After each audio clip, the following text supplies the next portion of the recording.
नमस्कार, फाइटर समाचार में आपका स्वागत है। पेश आज 16 नवंबर दोपहर 3 बजे राजस्थान की खास खबरें।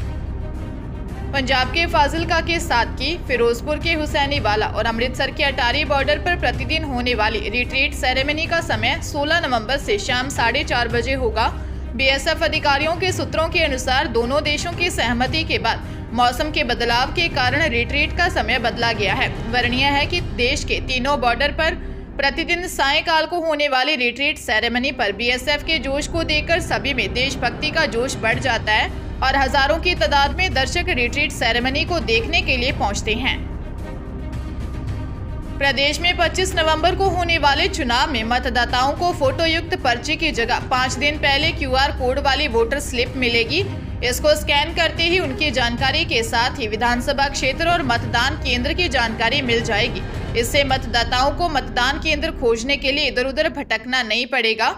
निर्वाचन विभाग की ओर से 80 साल से ज्यादा उम्र के बुजुर्ग और दिव्यांगों को होम वोटिंग की सुविधा के बाद क्यूआर कोड वाली वोटर स्लिप पहली बार दी जाएगी। इधर निर्वाचन विभाग की ओर से 1,25,00,000 परिवार को पॉकेट गाइड भी दी जाएगी। नई व्यवस्था के तहत वोटर स्लिप निर्वाचन विभाग की ओर से जिला अधिकारियों को दी जाएगी। यहां से विधानसभा क्षेत्र के रिटर्निंग ऑफिसर फिर सुपरवाइजर से बीएलओ के पास पहुंचेगी। बीएलओ घर घर जाकर बांटने के साथ ही पर्ची के सही वोटर्स को मिल रही है या नहीं का सत्यापन भी करेगा। सीकर जिले में पीटीआई टीचर से लाखों रुपए की ऑनलाइन ठगी का मामला सामने आया है। टीचर ने अपना फास्टैग अकाउंट बंद करने के लिए हेल्पलाइन नंबर पर कॉल किया, जिसके बाद उसके अकाउंट से पैसे निकाल लिए गए। मामला दांता रामगढ़ इलाके का है। 36 वर्षीय महिपाल सिंह ने साइबर क्राइम थाने में दी रिपोर्ट में बताया कि वह दांता रामगढ़ के सरकारी स्कूल में पीटीआई टीचर है। उसने अपना फास्टैग अकाउंट बंद करने के लिए गूगल पर कस्टमर केयर हेल्पलाइन के नंबर सर्च किए और एग्जीक्यूटिव को कॉल किया। एग्जीक्यूटिव ने कहा कि आपके अकाउंट में कुछ रुपए पड़े हैं, वह जमा रुपए उसके अकाउंट में ट्रांसफर कर रहे हैं। फिर एग्जीक्यूटिव ने एक ऐप इंस्टॉल करवाया और 6,53,000 रुपए का लोन लेकर पूरा कैश अपने अकाउंट में ट्रांसफर कर लिया। पुलिस मामले की जांच कर रही है। अजमेर जिले के केकड़ी में कार को साइड देने की बात पर विवाद हुआ तो आरएलपी नेता और टोंक के पूर्व जिला उपाध्यक्ष खुशीराम चौधरी ने मोहल्ले में आकर डायमंड व्यापारी 31 वर्षीय देवेंद्र सैनी की 40 लाख की लग्जरी एसयूवी कार को आग लगा दी। सैनी का आरोप है कि खुशीराम चौधरी ने पहले उसे पीटा और फिर जान से मारने की धमकी दी। मामला छगनपुरा इलाके के सिटी थाना क्षेत्र का है। डायमंड व्यापारी देवेंद्र सैनी का आरोप है कि 14 नवंबर की देर रात 2:05 पर घर के बाहर आकर खुशीराम चौधरी एसयूवी को आग लगाकर भाग गया। पूरी घटना के 2 सीसीटीवी फुटेज भी सामने आए हैं। जांच अधिकारी मदन लाल ने कहा कि सीसीटीवी फुटेज के आधार पर आरोपी की तलाश की जा रही है। देवेंद्र का मुंबई में डायमंड का शोरूम है। यहाँ केकड़ी के छगनपुरा में उसका पैतृक गांव है। वह दीपावली मनाने गांव आया था। सीकर जिले के रानोली में उप तहसील क्षेत्र में इन दिनों मोबाइल के डिस्प्ले स्क्रीन पर रुपए ट्रांसफर का मैसेज दिखाकर नगद राशि लेकर फरार होने की वारदातें बढ़ रही हैं। एक युवक ऋतिक की मित्र पर बाइक पर सवार होकर आया। हेलमेट पहने हुए ही बोला कि मेरे को नगद राशि चाहिए, इसलिए मैं 10,100 रुपए फोन पे कर देता हूँ, इसके बाद मुझे नगद राशि दे देना। ई मित्र संचालक सांवरमल बैरवा को युवक ने खुद के मोबाइल स्क्रीन पर रुपए ट्रांसफर का मैसेज दिखाया। ई मित्र वाले से 10,000 रुपए नगद लेकर चला गया। उसके खाते में रुपए जमा होने का मैसेज नहीं आया। इसी प्रकार हनुमान बैरवा निवासी हरिपुरा से एक बाइक सवार ने आकर कहा कि मुझे नगद राशि चाहिए, आपको फोन पे कर देता हूँ। उसने 13,500 रुपए का मैसेज दिखाकर राशि नगद लेकर चला गया। तेल गैस कंपनियों ने पेट्रोलियम उत्पादों का रिव्यू करते हुए कमर्शियल गैस की कीमतों में कमी की है। नवंबर में दूसरी बार रिव्यू करते हुए सिलेंडर की कीमत 57 रुपए कम की है। इस बदलाव के बाद जयपुर में आज से 19 किलोग्राम वाला कमर्शियल गैस सिलेंडर 1798.50 रुपए में मिलेगा। LPG gas distributors association Rajasthan के प्रदेश अध्यक्ष दीपक गहलोत ने बताया कि इससे पहले कंपनी ने 1 नवंबर को रिव्यू करने के बाद कीमतों में 101 रुपए का इजाफा किया था। इस बार कंपनी ने 15 नवंबर शाम को रिव्यू करने के बाद कीमतों में कटौती की है। इस रिव्यू के बाद आज से कमर्शियल गैस सिलेंडर 1857.50 रुपए के बजाय 1798.50 रुपए में मिलेगा। इस रिव्यू में घरेलू उपयोग के गैस सिलेंडर की कीमतों में कोई बदलाव नहीं किया गया है। घरेलू उपयोग का 14.2 किलोग्राम का गैस सिलेंडर बाजार में आज भी 906.50 रुपए में ही मिल रहा है।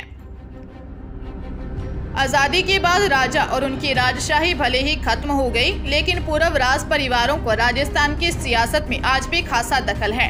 कांग्रेस और भाजपा दोनों ही दलों में इस बार भी पूर्व राज परिवार के सदस्यों को मैदान में उतारा है।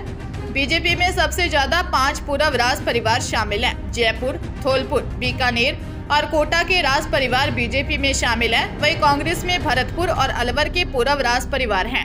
दोनों ही पार्टियों में आज भी पूर्व राज परिवारों का दबदबा कायम है। इसका प्रमुख कारण पूर्व राज परिवारों का लोगों पर प्रभाव है। प्रदेश की सियासत में राज परिवार की महिलाएं सक्रिय हैं। इस बार भी 4 महिला प्रत्याशी चुनाव में डटी हुई हैं। राज परिवारों से होना ही जीत की गारंटी नहीं होता है, लेकिन इन्होंने इस चुनाव को रोचक जरूर बना दिया है। कोटा में स्कॉर्पियो ने सामने से आ रही बाइक को टक्कर मार दी। हादसे में बाइक सवार 3 लोगों की मौत हो गई। स्कॉर्पियो में सवार एक महिला भी घायल हो गई। हादसा रामगंज मंडी थाना क्षेत्र के उड़वा गांव में पेट्रोल पंप के पास हुआ।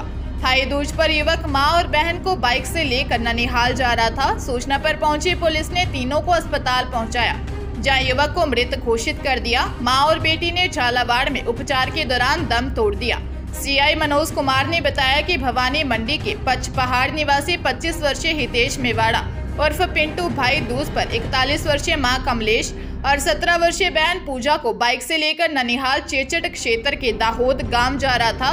उड़वा गांव में पेट्रोल पंप के पास हुए हादसे में तीनों की मौत हो गई।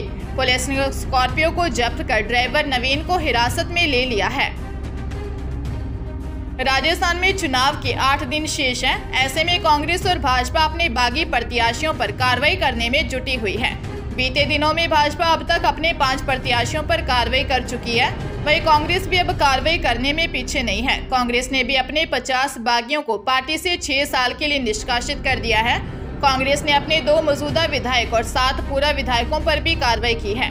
इनमें विधायक खिलाड़ी लाल बैरवा और राजगढ़ लक्ष्मणगढ़ से विधायक जौहरी लाल मीणा भी शामिल हैं। दोनों टिकट नहीं मिलने के बाद बागी होकर निर्दलीय चुनाव लड़ रहे हैं। कांग्रेस ने दोनों को निष्कासित कर साथ ही 7 पूर्व विधायकों पर भी कार्रवाई की है, जिनमें लूणकरनसर से वीरेंद्र बेनीवाल, विराटनगर से रामचंद्र सराधना, कोलायत से रेवताराम पंवार, संगरिया से डॉक्टर परम नवदीप सिंह, पुष्कर से डॉक्टर श्री गोपाल बाहिती, नागौर से हबीबुर रहमान खान अशरफी, मनोहर थाना से कैलाश मीणा का नाम शामिल है। जयपुर के बजाज नगर थाना क्षेत्र में नाबालिग से गैंगरेप का मामला सामने आया है। पीड़िता ने 2 युवकों के खिलाफ गैंगरेप का मामला दर्ज करवाया है। आरोपियों ने पीड़िता के अश्लील वीडियो बना लिए, जिसको वायरल करने की धमकी देकर कई बार देह शोषण कर चुके हैं। थाने में निवाई टोंक निवासी पीड़िता के चाचा ने दी शिकायत में बताया कि उनकी नाबालिग भतीजी एक इंस्टीट्यूट में पढ़ाई करती है। 1 अगस्त 2023 को इंस्टीट्यूट से निकलकर भतीजी घर जा रही थी। इस दौरान हर्ष और विक्रम सिंह उसको घर छोड़ने के बहाने अपने साथ ले गए और दुष्कर्म किया। इसके बाद से आरोपी उसका अश्लील वीडियो वायरल करने की धमकी देकर कई बार दुष्कर्म कर चुके हैं। पुलिस ने नाबालिग का मेडिकल करवाया है। आरोपी हर्ष और विक्रम उर्फ विक्की की गिरफ्तारी के लिए टीमों का गठन किया गया है। अजमेर से जयपुर होते हुए दिल्ली तक आने वाली वंदे भारत एक्सप्रेस को चंडीगढ़ तक के लिए विस्तार कर दिया है। इसकी तारीखों का ऐलान जल्द ही रेलवे द्वारा किया जाएगा। यह ट्रेन अजमेर से सुबह 6:55 पर रवाना होगी और दोपहर 2:45 बजे चंडीगढ़ पहुंचेगी। इसी दिन चंडीगढ़ से रवाना होकर दिल्ली, जयपुर होते हुए वापस अजमेर पहुंचेगी। इसके लिए इसकी स्पीड में कुछ इजाफा किया जाएगा। सूत्रों से मिली जानकारी के अनुसार उत्तर पश्चिम रेलवे इस तारीख को जल्द घोषणा करेगा। बता दें कि कुछ दिन पहले ही अजमेर से दिल्ली के बीच में वंदे भारत ट्रेन की शुरुआत की गई थी। अब रेलवे बोर्ड ने इसके विस्तार का फैसला लिया है। इसे दिल्ली से अंबाला होते हुए चंडीगढ़ तक चलाया जाएगा।